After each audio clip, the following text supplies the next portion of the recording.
Assalamualaikum, selamat datang di channel kajian eksklusif, tempat ceramah dan video seputar Islam. Untuk mendukung channel ini, silakan klik tombol subscribe, like, komen, dan share link video ini ke media sosial kamu ya. Semoga kita semua mendapat pahalanya. Jazakumullahu khairan. Nggak apa-apa ya, sehat ya. Habis rapid datang ke sini ya.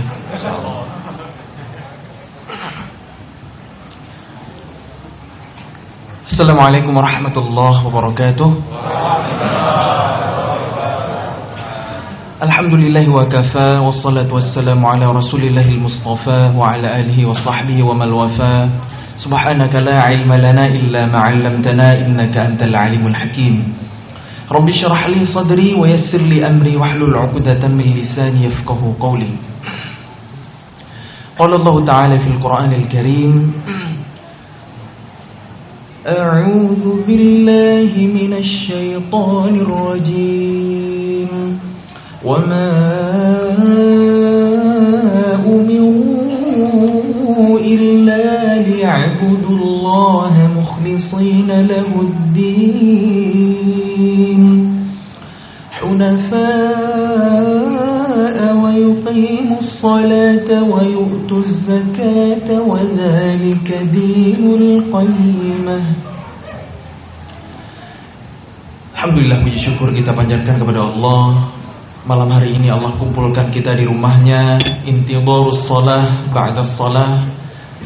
Dari azan maghrib ke azan isya, kita tunggu salat berikutnya insyaallah. Kita sejenak duduk di majelis ilmu. Mudah-mudahan dengan begitu Allah mudahkan jalan kita menuju surganya. Salawat dan salam kita panjatkan kepada Allah. Semoga terlimpah curah kepada junjungan kita, teladan kita, Nabi Muhammad SAW. Allahumma salli wa sallim ala sayyidina wa nabiyyina wa habibina wa qudwatina wa imamina Muhammad wa ala alihi wa sahbihi ajma'in. Mari kita banyak-banyak berselawat kepada Rasulullah, berusaha mengamalkan sunnah-sunnahnya agar kita terpilih nanti di akhirat sebagai umat yang mendapatkan syafaat. Yang saya hormati dan saya muliakan para sesepuh, alim ulama, tokoh-tokoh masyarakat, imam masjid, ta'mir masjid, pengurus BKM masjid, khatib masjid. Yang saya hormati dan saya muliakan juga Ketua DPRD Kota Pekanbaru beserta anggota yang hadir, ayah bunda yang dirahmati Allah, teman-teman seperjuangan dan adik-adik semuanya yang disayang sama Allah. Jujur, saya setiap kali datang ke suatu tempat terus ngelihat anak-anak muda ngeramein masjid, itu saya senang, bahagia, bersyukur banget. Kenapa? Karena peradaban Islam ini selalu ditopang oleh generasi mudanya.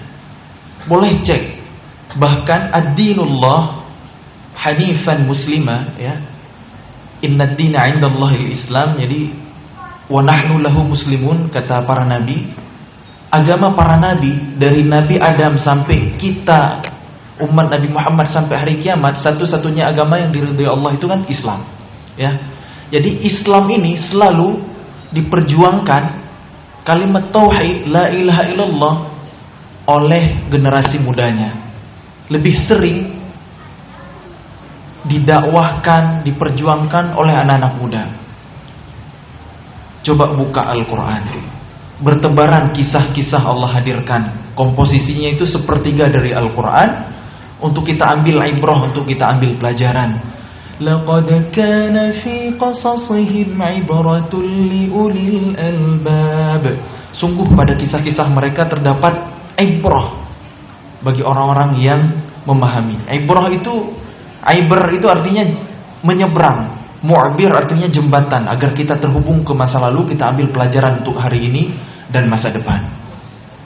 Nah, setiap kali Allah mengisahkan tentang pemuda, tentang fata, itu yang Allah gambarkan, yang Allah kisahkan, yang Allah abadikan adalah kehebatannya, positifnya, karyanya, pencapaiannya yang luar biasa.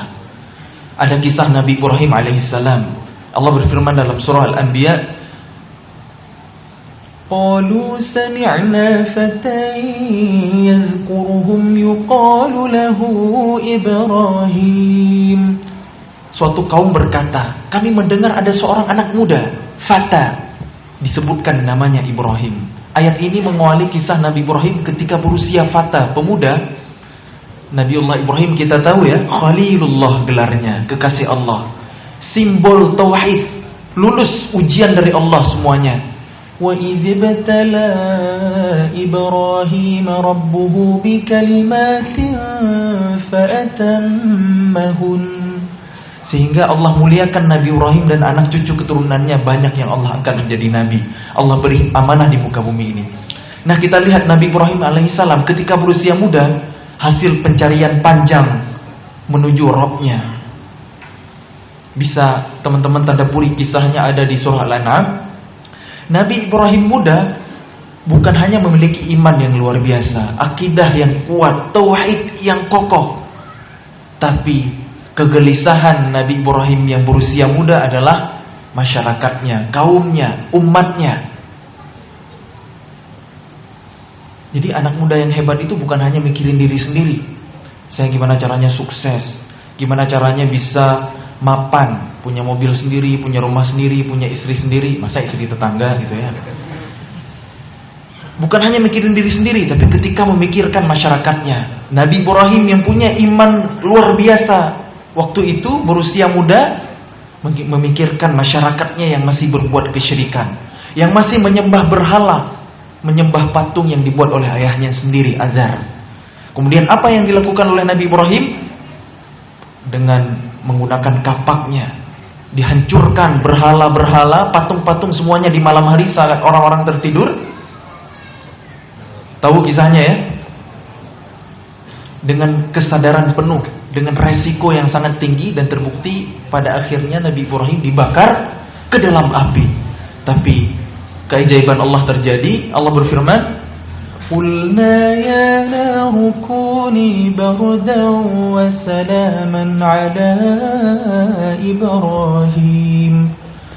Wahai api, menjadi dinginlah dan memberikan keselamatan kepada Ibrahim. Kata ulama tafsir, kalau ayat ini terhenti di kata bardan, qulna ya naru kuni bardan, wahai api menjadi dinginlah, itu Nabi Ibrahim bisa beku. Nah, kalau dilanjutkan ayatnya wassalaman, memberikan keselamatan kepada Ibrahim. Nabi Ibrahim memperjuangkan tauhid, memperjuangkan la ilaha illallah, bukan hanya untuk diri sendiri tapi untuk masyarakatnya. Itulah anak muda, visioner. Kegelisahannya itu umat, bukan diri sendiri, enggak egois. Itu pemuda yang hebat yang Allah abadikan dalam Quran. Bukan satu-satunya loh kisah Nabi Ibrahim ketika berusia muda. Nabi-nabi yang lain yang Allah kisahkan masih berusia muda juga. Atau kita ambil bukan kisah para nabi dulu deh. Kita bisa bilang, oh itu wajar, nabi dibimbing sama Allah, dikasih wahyu. Oke, ini bukan nabi. Lihat Ashabul Kahfi. Di hari Jumat tadi kita disunahkan baca surah Al-Kahfi, ada 4 kisah di dalamnya. Kisah pertama itu Ashabul Kahfi. Siapa mereka? Innahum fityatun amanu bi rabbihim wa zidnahum huda. Sesungguhnya mereka adalah pemuda-pemuda yang beriman kepada Rabb mereka, kemudian kami tambahkan kepada mereka petunjuk. Anak muda yang punya iman luar biasa. Waktu itu kegelisahan mereka juga tentang masyarakatnya, karena dizalimi oleh seorang raja, seorang penguasa yang zalim. Raja Dicyanus namanya waktu itu, memaksa masyarakatnya meninggalkan agama yang lurus, meninggalkan kitab.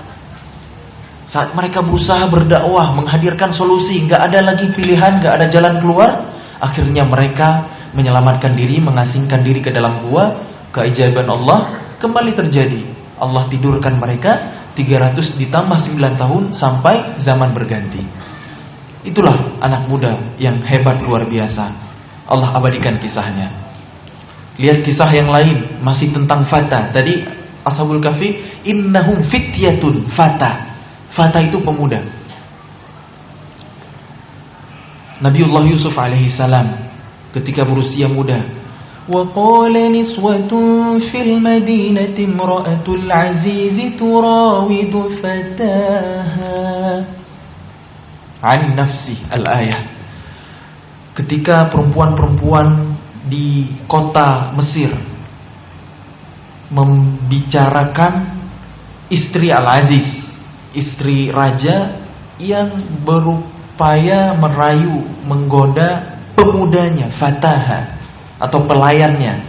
Kan fata itu lebih cocok diartikan pemuda ya, pemuda yang menjadi pelayan di istananya, yaitu Nabi Yusuf alaihissalam untuk dirinya. Jadi intinya istri raja cantik jelita menggoda anak muda yang rupawan, yang tampan. Nabi Yusuf alaihissalam waktu itu masih usia muda, syahwatnya bergejolak ya. Namanya anak muda nih, jomblo-jomblo, mana jomblo di sini? Ya, Nabi Yusuf ini pemuda, masih single gitu. Syahwat lagi tinggi-tingginya. Keadaan jauh dari keluarga, aman. Yang ngajak perempuan duluan, cantik pula. Pintu-pintu ditutup rapat, wa ghallaqatil abwab wa qalat hayta lak. Tapi Nabi Yusuf yang punya banyak sekali alasan untuk menerima ajakan dari perempuan itu mampu berkata, qala ma'adzallah, aku berlindung kepada Allah. Itulah kualitas pemuda. Jadi kalau dikaitkan dengan tema malam hari ini, santun di dunia maya, berakhlak di dunia nyata. Nah, ini gimana nih kalau di dunia maya? Kira-kira kalau di dunia nyata mungkin malu-malu lah ya gitu. Ini kalau di dunia maya kan nggak ada sekat gitu. Mau ngobrol sama akhwat, sama cewek gitu, tinggal direct message, tinggal kirim pesan, tinggal japri. Itu kan ibarat kalau di dunia nyata itu Nabi Yusuf kan dikurung dalam kamar ya. Kalau ini kan dikurung dalam apa? Dalam dimensi digital mungkin ya. Nabi Yusuf waktu itu berusia muda mampu berkata, qala ma'adzallah, aku berlindung kepada Allah. Gimana dengan anak-anak muda hari ini? Kayaknya sulit ya. Kalau ada di posisi yang sama dengan Nabi Yusuf, kira-kira bakal lulus nggak ya ujiannya? Wah, ini kesempatan ini. Nanti kan bisa tobat lah. Haula wala quwwata illa billah. Inilah potret pemuda yang luar biasa. Selalu tiap kali Allah menggambarkan tentang pemuda, yang Allah abadikan adalah kehebatannya, karyanya. Masih banyak kisah yang lain. Ada kisah Nabi Musa alaihissalam ketika berguru kepada Nabi Khidir, ujian sabar. Tahu kisahnya ya? Sering ngaji Al-Kahfi, baca artinya, udah tahu dong kisahnya. Kalau belum tahu, nanti mulai Jumat depan ngaji makanya. Wa idh qala Musa li fatahu, ketika Musa berkata kepada pemuda yang menemaninya. Ada asisten anak muda. Nabi Musa juga berusia muda waktu itu. Jadi selalu kisah-kisah yang Allah abadikan, kisah pemuda yang hebat-hebat ya. Maksudnya gak ada kisah negatif tentang pemuda dalam Quran, tuh gak ada. Kisah Ashabul Ukhdud dalam surah Al-Buruj yang dilempar ke dalam parit api karena mempertahankan keimanan mereka. Karena mereka menjadi wasilah berimannya satu kaum. Itu juga anak-anak muda. Masih banyak lagi yang lain. Jadi ini anak-anak muda ini harapan umat, harapan Islam di masa depan. Malam ini saya lihat nih rame nih, masih saya pantau rame nih. Karena saya lihat di depan tuh ada pamflet, ada baliho agak gede tuh ya. Musamil Hasballah dari Bandung datang, rame nih. Saya kirim intel deh malam besok, kira-kira serame ini nggak ya? Jadi harapannya jangan rame ketika mungkin ada public figure datang. Itu bagus, itu positif. Jadi kalau bisa diteruskan lah. Ada ulama-ulama di sini, terusin ngajinya. Inspirasi, motivasi boleh dari siapa aja. Tapi belajar agama harus sama ulama. Dan pendidikan ini nggak bisa instan. Menuntut ilmu itu nggak ada semudah balik telapak tangan tuh nggak ada. Prosesnya panjang. Kalau kita mendambakan tegaknya peradaban Islam dengan cahaya Al-Quran, itu nggak bisa sehari dua hari. Kerjanya puluhan tahun. Rasulullah SAW diangkat oleh Allah menjadi nabi dan rasul itu di usia 40, betul ya? 40 tahun Allah membimbing, mendidik, membina nabinya, calon rasulnya. 23 tahun Allah beri tugas. 13 tahun di Mekah, 10 tahun di Madinah, betul? 2:1. Lebih lama mana masa Allah mendidik nabi dengan Allah masa memberi tugas nabi? Lebih lama usia pendidikan. Emang 40 tahun itu masa Allah mendidik nabinya? Oh iya, jelas. Karena kalau kita belajar sirah nabawiyah, setiap episode kehidupan Rasulullah SAW dari sejak lahirnya sampai wafatnya, semua pasti ada pelajarannya buat kita hari ini. Karena ini manusia terbaik. Kalau bukan meniru nabi, siapa lagi yang mau kita tiru? Kita hari ini udah belajar dari banyak tokoh, disodorkan tokoh-tokoh dari barat, dari Eropa di sistem pendidikan kita, tapi kita lupa belajar ke uswah hasanah kita, Rasulullah SAW. Kita lihat bagaimana Allah mendidik nabinya. Nabi lahir dalam keadaan yatim, betul? Sehingga Nabi itu sangat sayang dengan anak yatim. Rasul bersabda, "Ana wa kafilul yatim fil jannah hakadha." Aku dan yang menanggung anak yatim kelak di surga, sambil isyarat jari tengah dan jari telunjuk, sedekat ini. Kenapa? Karena Nabi merasakan menjadi anak yatim. Itu pendidikan pertama. Kemudian Nabi pernah disusui oleh Halimatus Sa'diyah ketika usia balita. Waktu itu dibawa ke perkampungan Arab Bani Sa'adah, ya kalau saya nggak salah, ya kan Halimatus Sa'diyah ya, ke perkampungan Arab dibawa ya. Yang di sana itu bahasa Arabnya masih terjaga, fasih, sehingga Nabi memiliki kemampuan jawami'ul kalim. Bicaranya ringkas, singkat, tapi maknanya luas. Mohon maaf nih kalau saya ngomongnya kepanjangan. Itu Rasulullah. Kalau di perkotaan, di Arab, di Mekah, bahasa kurang sebagus di pedalaman. Kalau di kota kan bahasa amiyah, bahasa pasaran. Jadi nggak ujuk-ujuk itu. Nabi punya kemampuan seperti itu, Allah yang didik langsung dengan takdirnya, dibawa ke perkampungan, tumbuh besar di sana sehingga memiliki kemampuan jawami'ul kalim. Kemudian kalau kita lihat lagi, Nabi ditinggal oleh orang-orang terdekatnya, orang-orang tersayangnya. Satu persatu Allah ambil. Allah wafatkan ayahnya sejak dalam kandungan. Di usia balita Allah wafatkan ibundanya. Diasuh kakeknya Abdul Muthalib, pembesar Quraisy, Allah wafatkan juga. Diasuh lagi sama pamannya Abu Talib sampai Allah angkat Nabi menjadi Rasul. Menikah dengan Sayyidah Khadijah radhiyallahu anha. Di tahun yang sama Allah ambil keduanya. Padahal orang yang sangat mendukung perjuangan Nabi, Sayyidah Khadijah radhiyallahu anha, mendukung perjuangan dakwah Nabi dengan jiwa dan hartanya. Abu Talib juga membela keponakannya. Sampai wafat dalam keadaan tidak sempat bersyahadat, Nabi sedih. Di tahun yang sama ya, wafat dua orang yang sangat punya andil besar dalam kehidupan Nabi, sehingga Allah hibur nabinya dengan menurunkan surah Yusuf dengan peristiwa Isra dan Mi'raj. Kemudian anak-anak Nabi itu banyak, bukan hanya Sayyidah Fatimah satu orang, ada 7 anak Nabi totalnya dari jalurnya lewat Khadijah radhiyallahu anha. Tapi satu persatu Allah ambil, Allah wafatkan. Ada yang bayi, ada yang ketika kecil. Semuanya wafat kecuali Sayyidah Fatimah radhiyallahu anha yang tertinggal. Semua orang-orang terdekat tercinta Nabi Allah ambil satu persatu. Apa hikmahnya? Allah hanya ingin nabinya bergantung kepadanya, bukan kepada makhluknya. Itu pelajaran tauhid luar biasa. Nabi semasa kecilnya pernah belajar kepemimpinan, leadership dengan menggembala domba, menggembala kambing. Tidaklah Allah mengutus para nabi, melainkan pernah menjadi penggembala kambing. Makanya kambing itu hewan yang berkah, Pak, Bu. Jangan percaya mitos kalau makan kambing itu asam urat gitu. Lebih berbahaya sapi. Coba cek. Kadar kolesterolnya itu lebih berbahaya sapi daripada kambing. Tapi makannya juga nggak tiap hari ya. Ya kalau tiap hari nggak sehat juga. Rasulullah suka daging kambing, Karena kambing itu hewan yang berkah. Nabi Ismail alaihissalam ketika diperintahkan oleh Allah untuk disembelih kepada Nabi Ibrahim, diganti dengan apa? Dengan kibas, dengan kambing.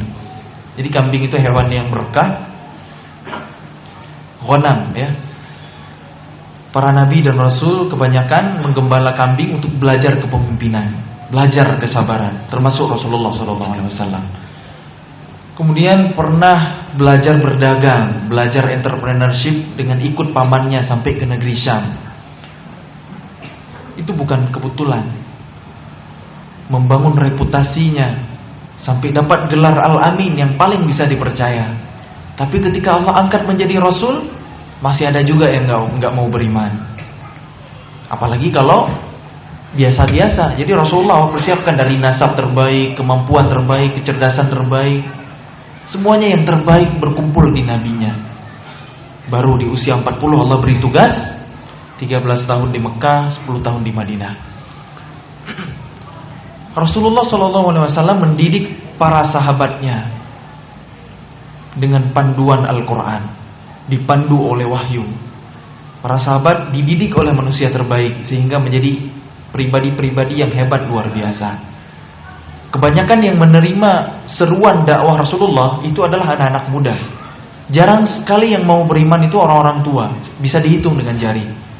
Orang-orang tua yang menentang dakwah Nabi, Abu Lahab, Abu Jahal, Walid bin Mughirah, Abu Sufyan, itu senior-senior, orang-orang tua. Tapi yang menerima hidayah Islam, yang mau beriman, itu kebanyakan anak-anak muda. 10 sahabat yang dijamin surga, hanya 3 orang yang di atas 30 tahun. Abu Bakar As-Siddiq usia 38, Utsman bin Affan waktu itu kalau nggak salah 37, dan Abdurrahman bin Auf pas 30 tahun. Selebihnya semuanya di bawah 30 tahun.